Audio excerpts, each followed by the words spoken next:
বৃষ্টি হোক, প্রয়োজনে বৃষ্টির পানির মতো গায়ের রক্ত ঝরে পড়লেও আমরা রাজপথ ছাড়ব না। সর্বোচ্চ শ্রদ্ধা জানাই, কিন্তু তার থেকেও বেশি শ্রদ্ধা জানাই আমাদের রাষ্ট্রের মূল স্তম্ভ সংবিধানকে। আমাদের সংবিধানের মূল কথা কি? 29 নম্বর উচ্ছেদের মূল কথা হচ্ছে সুযোগের সমতাকে বাধাগ্রস্ত করা যাবে না। রাষ্ট্র চাইলে শুধুমাত্র অনগ্রসর গোষ্ঠীর জন্য সুযোগের সমতায় কিছুটা ব্যাঘাত ঘটাতে পারে। আমরা বলছি সেটা অবশ্যই 5% বেশি নয়।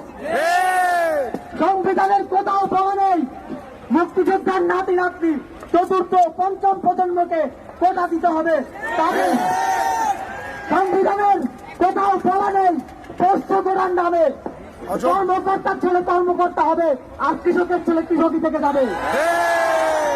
আমরা এই আন্দোলন শুরু করেছি এই বৈষম্যকে গোড়া থেকে কর্তন করার জন্য।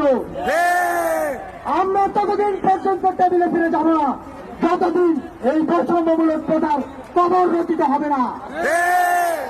ঝড় হোক, বৃষ্টি হোক, প্রয়োজনে বৃষ্টির পানির মতো গায়ের রক্ত ঝরে পড়লেও আমরা রাজপথ ছাড়ব না। সংগ্রামী বন্ধুগণ, সবাই আমাদের ভলান্টিয়ার অ্যাম্বুলেন্সটাকে সেফ প্যাসেজ দিয়ে দিন। অ্যাম্বুলেন্সটাকে পার হতে সহযোগিতা করুন। ভলান্টিয়ার অ্যাম্বুলেন্সটাকে পার হতে সহযোগিতা করুন।